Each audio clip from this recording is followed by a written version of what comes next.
Voici le dernier moment de Dalida, la diva éternelle dont le sourire cachait un gouffre de douleur. Avant de mourir, elle a laissé une lettre qui a glacé le sang de ses admirateurs. La vie m'est insupportable. Pardonnez-moi. Une phrase simple, mais si déchirante, qu'elle résonne encore comme un cri de détresse. Dalida, née Yolanda Cristina Gigliotti au Caire en 1933, n'était pas seulement une chanteuse, elle était une légende vivante, une femme qui a marqué l'histoire de la musique avec des titres intemporels comme Parole, Parole, Gigi Lamoroso ou encore Bambino. Sa voix, douce et mélancolique, a conquis le monde entier, mais derrière les projecteurs se cachait une solitude abyssale. Personne ne parle assez de ce vide intérieur qui a consumé Dalida. Les médias de l'époque se contentaient de la présenter comme une icône glamour, un symbole de charme méditerranéen. Pourtant, son parcours était jalonné de drames, des amours brisés, des trahisons, des amis emportés par la mort. Elle a vécu plusieurs tragédies sentimentales qui l'ont poussée au bord du précipice, au point qu'elle avait déjà tenté de mettre fin à ses jours bien avant 1987. On raconte qu'un jour, dans un élan de désespoir, elle avait essayé de se jeter par la fenêtre, comme pour fuir une vie devenue trop lourde à porter. Ce qui rend son histoire si bouleversante, c'est ce contraste violent entre le succès éclatant et la douleur intime. Dalida n'était pas seulement une star, elle était une femme brisée qui chantait pour survivre. Ses chansons, derrière leur légèreté apparente, contenaient souvent des messages de tristesse profonde, presque prophétiques. Qui aurait deviné que la reine des cabarets parisiens finirait seule, dans sa maison de Montmartre, avalant une dose mortelle de somnifères? Le destin de Dalida est l'un des plus tragiques de la musique française et internationale. Une histoire qui mêle gloire, scandale caché et une quête désespérée d'amour. En revisitant ces derniers jours, nous allons plonger dans le cœur sombre de cette légende, là où les applaudissements ne parvenaient plus à couvrir le silence de la solitude. Dalida, née en 1933 au Caire dans une famille italienne, grandit dans une atmosphère où la musique et la mélancolie se mêlent déjà. Avant même de devenir l'icône de la chanson française, elle porte en elle les stigmates d'une enfance marquée par la solitude et la différence. À 20 ans, elle quitte l'Égypte pour la France, avec l'espoir de conquérir les scènes parisiennes. Très vite, sa beauté hypnotique et sa voix douce la distinguent. Mais c'est dans le Paris bouillonnant des années 1950 et 1960 qu'elle trouve sa véritable identité d'artiste. Le cabaret, les plateaux de télévision et les galas de prestige deviennent son univers. La France de cette époque vit au rythme des yéyés, des ballades italiennes et de la variété française qui s'exportent dans le monde entier. Dalida n'est pas seulement une chanteuse de charme, elle incarne une génération qui rêve d'évasion et de passion.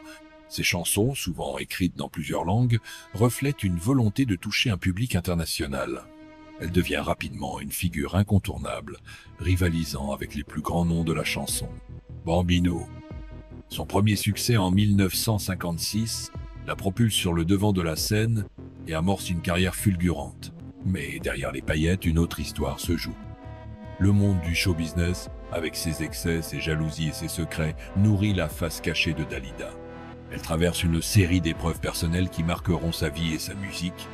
Des amours tragiques, des hommes qu'elle perd tour à tour dans des circonstances dramatiques.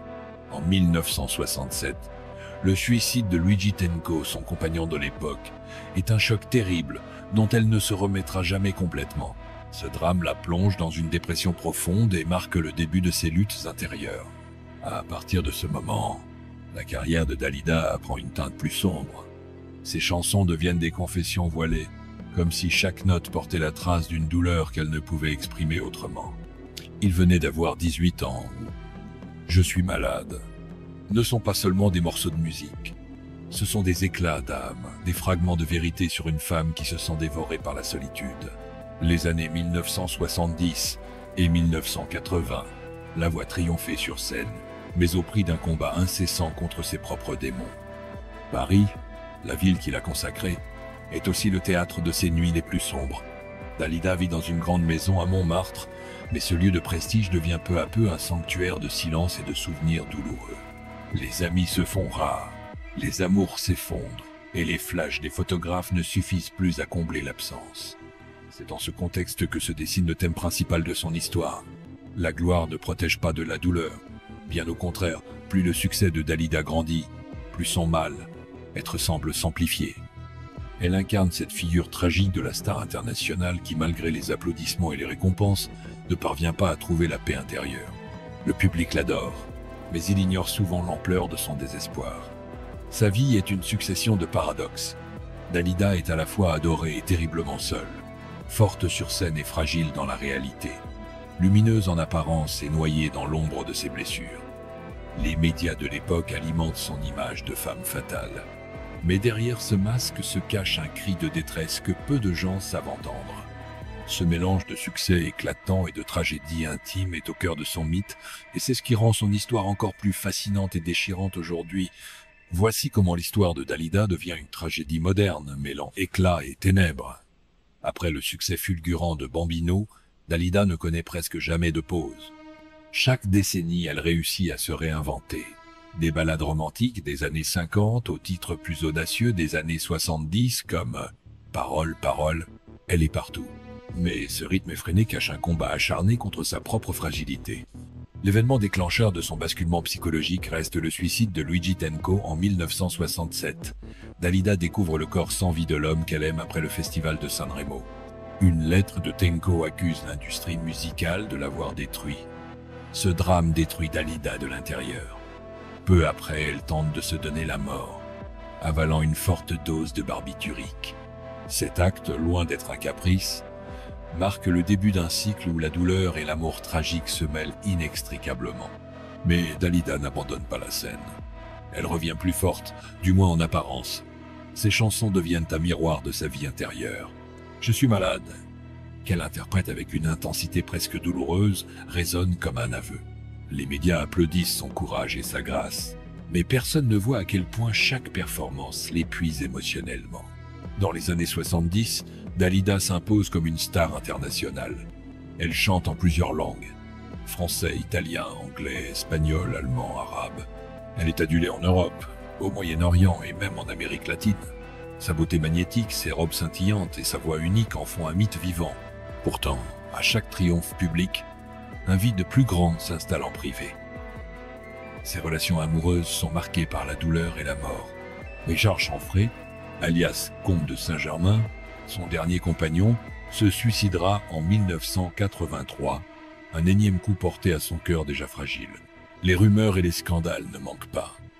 On chuchote que Dalida est entourée de malédictions, qu'un sort semble peser sur ses amours. Certains fans parlent de « la diva aux amours maudites ». Elle-même, dans certaines interviews, laisse transparaître un désespoir profond. On la voit parfois pleurer en coulisses, épuisée, brisée par la vie. Puis vient l'événement inattendu qui scellera son destin. Le 2 mai 1987, Dalida est retrouvée morte dans sa maison de Montmartre. Elle s'est donné la mort avec des somnifères, laissant un mot simple. « La vie m'est insupportable, pardonnez-moi ».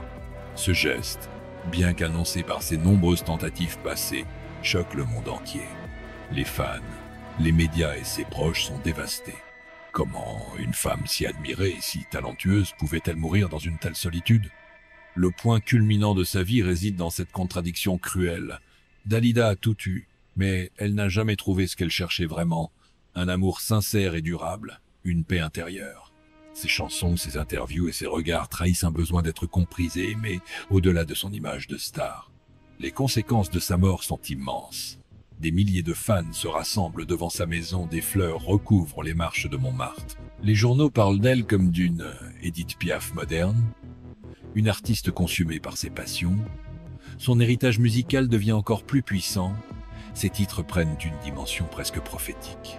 Dalida, dans la mémoire collective, reste cette femme lumineuse qui chantait pour cacher ses larmes. Sa disparition ne met pas fin à son mythe. Au contraire, elle le renforce. Aujourd'hui encore, ses chansons comme « Parole, parole » ou « Laissez-moi danser » résonnent comme des échos d'une époque révolue, mais aussi comme des messages d'une femme qui a tout donné à la musique et n'a jamais cessé de chercher un peu de lumière dans l'ombre. Rappelez-vous ce que vous avez vécu lorsque vous avez entendu la nouvelle de la mort de Dalida. Un silence glaçant, une incompréhension totale. Les médias annoncent le suicide d'une des plus grandes chanteuses de tous les temps, et pourtant, derrière les gros titres, il y a une vérité encore plus sombre. Dalida n'en était pas à son premier appel au secours. Son dernier geste est l'aboutissement d'une série de drames personnels qui l'ont peu à peu brisé. Depuis les années 60, sa vie privée est un théâtre d'ombre. Le suicide de Luigi Tenco n'est pas seulement un drame amoureux, c'est le point de départ d'une malédiction silencieuse qui semble s'abattre sur tous les hommes qu'elle aime. Richard Chanfray, l'homme qu'elle croyait être son dernier grand amour, se tire une balle dans la tête en 1983. Ce second choc la plonge dans un désespoir abyssal. Un proche dira plus tard « Dalida portait la mort en elle.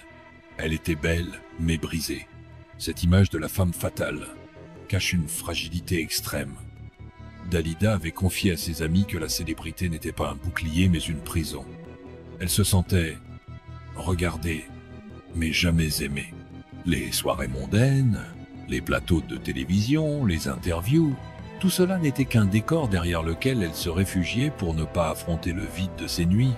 On raconte qu'elle passait des heures à marcher seule dans les rues de Paris comme pour échapper à une maison devenue trop silencieuse. Un détail méconnu ajoute à la tragédie. Dalida avait toujours eu une obsession pour la mort. Après sa tentative de suicide de 1967, elle confia dans une interview « Quand on a touché la mort du doigt, on ne l'oublie jamais ». Ces mots résonnent comme un présage funeste. Certaines de ses chansons, comme « Il venait d'avoir 18 ans », prennent une dimension prophétique lorsqu'on les écoute aujourd'hui tant elles semblent imprégnées d'une tristesse viscérale. Les médias, en 1987, s'empressent de couvrir la nouvelle de son décès. Les journaux titrent « Dalida, la diva éternelle, s'est éteinte ». Pourtant, peu osent parler de la vérité crue. Cette femme magnifique était rongée par la solitude. Les interviews posthumes de ses proches révèlent une Dalida vulnérable, cherchant désespérément une main à laquelle se raccrocher. Le public, quant à lui, réagit avec une vague d'émotions inédites. Des foules entières se rassemblent devant sa maison à Montmartre. Des anonymes laissent des lettres, des poèmes, des photos. Ses fans refusent d'accepter l'idée qu'une femme aussi admirée ait pu se sentir si seule. « On croyait la connaître, mais on ne savait rien de ses nuits », écrit un critique musical de l'époque. En coulisses, certaines rumeurs circulent. Dalida aurait été victime d'une industrie musicale impitoyable, d'un cercle d'amitié superficielle qui l'ont laissé tomber au pire moment. Elle aurait également souffert de la pression constante d'être parfaite, belle et rayonnante, alors qu'elle se sentait détruite à l'intérieur. Sa lettre d'adieu, brève et directe, en dit long. « La vie m'est insupportable, pardonnez-moi ». Pas d'explication, pas de mise en scène, seulement un cri du cœur. Il est intéressant de noter que, peu avant sa mort, Dalida préparait une tournée mondiale. Était-elle en train de se battre une dernière fois contre ses démons? Ou cherchait-elle simplement à se distraire pour ne pas sombrer? Certains témoignages disent qu'elle semblait fatiguée, résignée. Un technicien se souvient d'elle lors d'une répétition. Elle souriait, mais ses yeux disaient autre chose. Le point culminant de ce drame se trouve dans l'héritage qu'elle laisse. Dalida n'est pas seulement une voix, mais un symbole des blessures invisibles que la gloire ne peut guérir. Ses chansons résonnent encore aujourd'hui, non pas comme de simples tubes nostalgiques, mais comme des messages cryptés d'une femme qui a aimé trop fort et souffert en silence. La réaction du public après sa mort transforme son image. Elle devient une légende tragique, comparable à Marilyn Monroe ou Amy Winehouse. Son histoire, pleine de secrets et de douleurs cachées, continue d'alimenter les documentaires, les livres, les films. Même après des décennies, le mystère Dalida ne cesse de fasciner, car il nous confronte à une question troublante. Combien de larmes peut cacher un sourire? Dalida n'est pas simplement une chanteuse. Elle est devenue un mythe, une figure tragique, qui transcende les frontières de la musique. Dans notre regard, elle incarne le paradoxe parfait entre l'éclat de la célébrité et l'abîme de la solitude. Il y a chez elle une force artistique indéniable, mais aussi une fragilité qui la rend profondément humaine et touchante. Notre opinion sur Dalida est teintée de respect, mais aussi d'étonnement. Comment une femme qui a vendu des millions de disques, qui a rempli les plus grandes salles et qui a marqué plusieurs générations de fans, a-t-elle pu se sentir si isolée? C'est là que réside la puissance de son histoire. Elle révèle la face sombre de la gloire, cette illusion qui, derrière les applaudissements, laisse parfois un vide immense. Dalida a marqué la culture populaire d'une empreinte indélébile. Son style, sa voix, sa présence scénique étaient uniques. Elle savait captiver un public avec un simple sourire, une note tenue avec émotion. Les titres comme Parole, parole, je suis malade ou Laissez-moi danser ne sont pas de simples chansons, ce sont des fragments de son âme, des confessions déguisées en mélodie. Chaque performance de Dalida était une mise à nu, et c'est peu être pour cela qu'elle nous touche encore aujourd'hui. Nous ne pouvons pas ignorer les scandales et les rumeurs qui ont ponctué sa vie. Certains diront qu'elle était maudite, d'autres qu'elle a été victime de son propre cœur, trop grand et trop fragile. Les tragédies amoureuses, les pertes successives, les tentatives de suicide, tout cela fait partie de son histoire. Mais il serait réducteur de résumer Dalida à ses drames. Ce qui ressort avant tout, c'est sa résilience, sa capacité à renaître de ses cendres, à revenir sur scène avec une énergie renouvelée après chaque épreuve. Le public a toujours eu une relation passionnelle avec Dalida. Elle n'était pas une simple star de passage, elle était un miroir dans lequel chacun pouvait voir ses propres douleurs, ses propres désirs. Ses fans la voyaient comme une confidente, une amie lointaine qui comprenait ce que signifiait souffrir d'aimer. Ce lien émotionnel rare et intense explique pourquoi son héritage reste si vivant aujourd'hui. Notre chaîne voit en Dalida un exemple, mais aussi une leçon. Elle nous rappelle que derrière chaque icône, il y a une femme ou un homme avec des cicatrices invisibles. Dalida nous force à poser des questions essentielles. Que vaut la gloire si elle ne comble pas le cœur? Peut-on être adulé par des millions de personnes et pourtant mourir seul? Et vous, spectateurs, que ressentez-vous en écoutant Dalida? Ces chansons vous émeuvent-elles différemment maintenant que vous connaissez la vérité de sa vie? Son histoire résonne comme une confession intemporelle, une voix qui, même après la mort, continue de parler à nos âmes. Il y a des histoires qui n'ont jamais été racontées, mais maintenant vous les connaissez. L'histoire de Dalida est celle d'une femme qui, malgré la gloire et les applaudissements, n'a jamais cessé de chercher un amour sincère et une paix intérieure qu'elle ne trouvera jamais. Sa vie, à la fois scintillante et tragique, reste gravée dans la mémoire collective comme une légende aux deux visages, la diva radieuse sur scène et l'âme en détresse derrière les rideaux. En repensant à Dalida, on ne peut s'empêcher de ressentir une forme de nostalgie, comme si ces chansons étaient des lettres envoyées depuis un autre temps.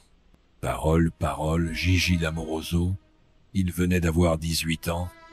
Chacune de ces mélodies transporte une partie de son cœur, une vérité qu'elle ne pouvait exprimer qu'à travers la musique. C'est cette authenticité qui rend son héritage si puissant. Dalida n'était pas une simple chanteuse, elle était une conteuse d'émotions. Même aujourd'hui, des décennies après sa mort, Dalida continue d'inspirer des générations entières. Des documentaires, des films et des reprises de ses chansons rappellent sans cesse qu'elle était unique, qu'aucune autre artiste ne pourra incarner à la fois tant de lumière et tant d'ombre.